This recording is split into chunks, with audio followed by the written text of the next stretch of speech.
Selamat pagi, selamat siang, dan selamat malam. Kembali lagi bersama saya di Kupas Movie. Pada video kali ini, saya akan mengupas dan membahas sebuah film yang berjudul Case Depart yang dirilis pada tanggal 6 Juli 2011. Case Depart merupakan film komedi asal Prancis yang disutradarai oleh Lionel Scade, Fabrice Eboué, dan Thomas Nguijo.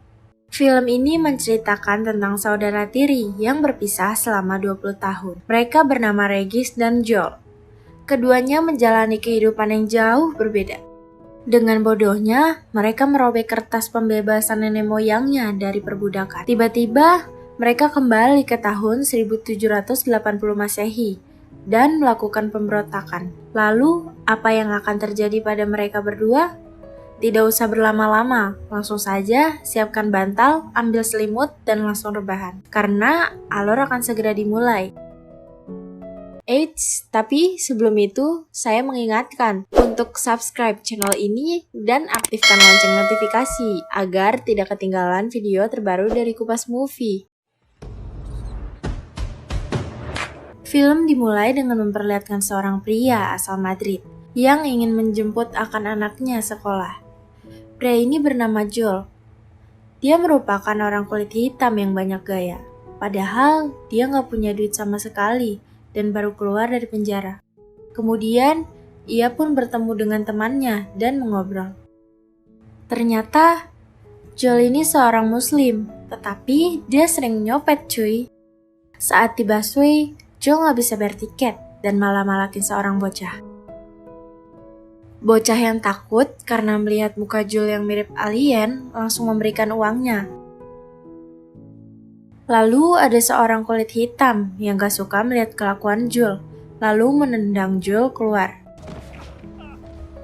Di sisi lain, seorang pria yang bernama Regis sedang marah-marah karena ada seorang pengemis yang membersihkan kaca mobilnya. Regis ini sangat sombong, mentang-mentang ia bekerja di balai kota. Bahkan, ia suka menghina kelas bawah walaupun sesama kulit hitam.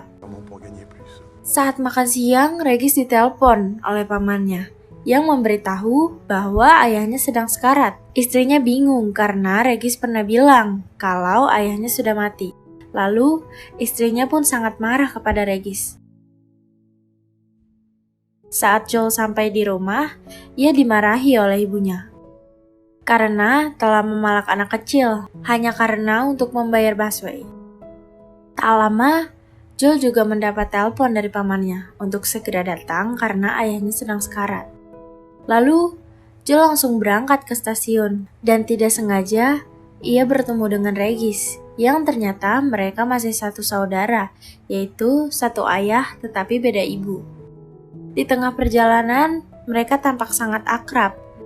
Regis bercerita tentang kehidupannya yang sukses, sedangkan Joel yang merasa malu lalu berbohong untuk menutupi kegagalan dalam hidupnya.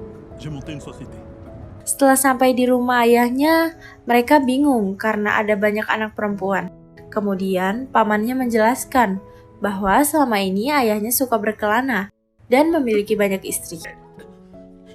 Karena ayahnya hanya memiliki 2 anak laki-laki, lalu ia memanggil Joel dan Regis.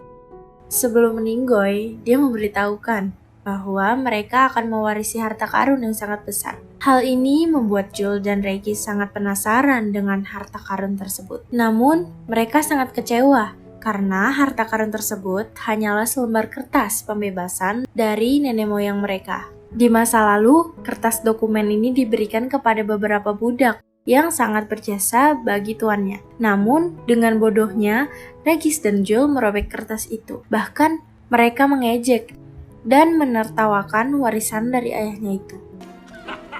Bibi yang melihat hal itu tampak sangat kesal terhadap kelakuan mereka. Lalu, Bibi memberinya pelajaran dengan membacakan mantra kepada mereka dan mengirim mereka ke tahun 1780 Masehi.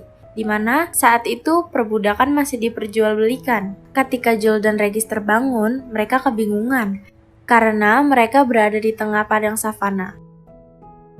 Kemudian ada beberapa orang kulit hitam berlari melewati mereka. Lalu Dua orang pemburu budak yang tiba di sana langsung menangkap mereka dan membawanya ke kota dan menjual kepada seorang tuan tanah yang bernama Monsieur Jordan. Jordan mempekerjakan Joel di sekitar pertanian, di mana ia akan bekerja di bawah perintah Henry, seorang mandor yang sangat brutal dan rasis. Sedangkan Regis, karena kulitnya lebih bersih dari yang lain, maka ia ditaruh di dapur umum untuk menjadi pelayan.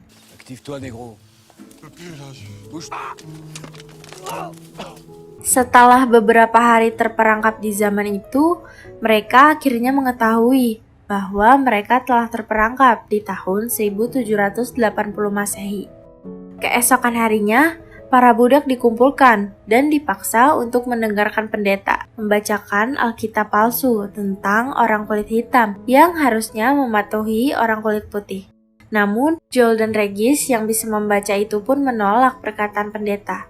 Bahkan, Regis membuat pendeta panik karena membacakan sebaris kalimat dari buku tersebut. Padahal pada zaman itu para budak tidak bisa membaca. Suatu hari Joel terlambat datang ke ladang dan akibatnya ia dihajar oleh Henry. Joel yang sudah muak dengan semua siksaan yang diterima mencoba melarikan diri dari ladang, tetapi kepalanya malah kejedot besi hingga akhirnya pingsan. Karena tindakan itu, akhirnya ia dihukum cambuk di depan banyak orang. Malam hari, Regis dipanggil ke ruangan Jordan. Karena Regis bisa membaca, Jordan memberi pujian dan memberinya hak istimewa kepada Regis untuk mengontrol budak yang lain bersama Henry. Setelah dilakukan penyambukan, Joel mendapatkan perawatan luka dari seorang budak wanita bernama Rosalind. Semenjak mereka bertemu, Joel sudah menyukainya, tetapi Rosalind mengatakan bahwa ia sedang jatuh cinta dengan seorang budak bernama Isidore. Hal ini tentunya membuat Joel merasa patah hati. Keesokan harinya, Regis menjalankan tugas barunya dan memulai menyuruh budak lain untuk melakukan pekerjaan mereka. Joel terkejut melihat saudaranya yang bertingkah seperti orang kulit putih dan mengatakan bahwa ia sangat egois.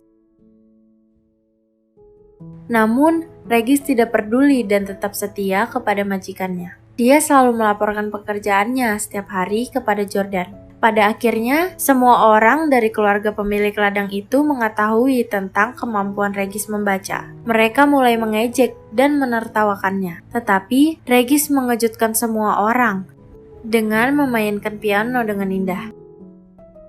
Akan tetapi, akibat hal itu, Regis malah mendapatkan hukuman cambuk dari orang kulit putih itu. Karena sudah sangat muak dengan semuanya, mereka kabur dengan bersembunyi di dalam kereta kuda milik seorang pedagang Yahudi bernama Ishak. Keberadaan mereka telah diketahui oleh Ishak.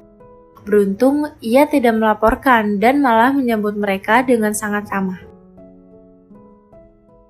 Tak lama, orang-orang suruhan Jordan datang ke rumah Ishak untuk mencari mereka berdua. Lalu, mereka kabur melalui pintu belakang. Mereka menemukan perahu di pinggir pantai dan bergegas pergi menggunakan perahu itu. Namun, ia kembali tertangkap oleh pemburu budak yang beroperasi di tengah laut. Kemudian, mereka dijual di pasar dan dibeli kembali oleh orang suruhan Jordan.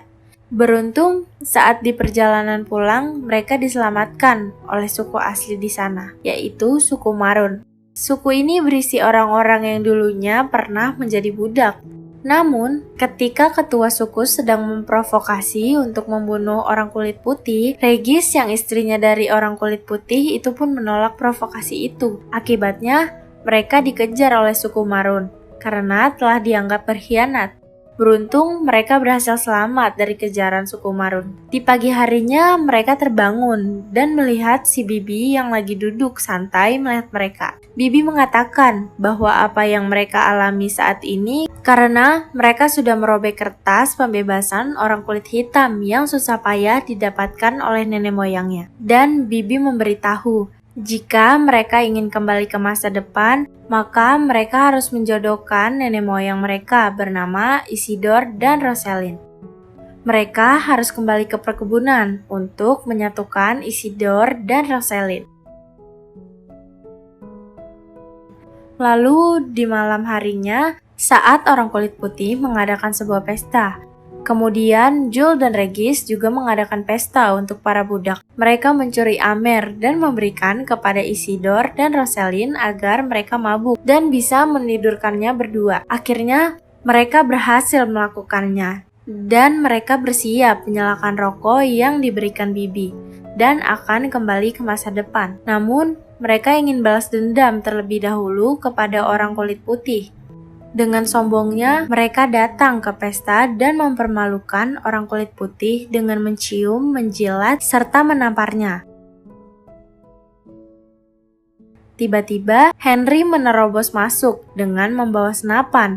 Namun, Jules dan Regis malah ketawa dan mengejek Henry. Mereka lalu membakar rokoknya, tetapi setelah asapnya dihirup, tidak ada efek apapun. Dan akhirnya, mereka pun harus menjalani hukuman mati.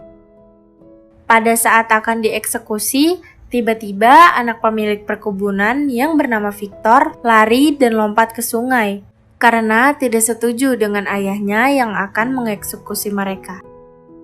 Kemudian, di saat semua orang panik, Isidore pun menyelamatkan Jules dan Regis. Regis yang bisa berenang itu pun langsung nyebur ke sungai untuk menyelamatkan Victor.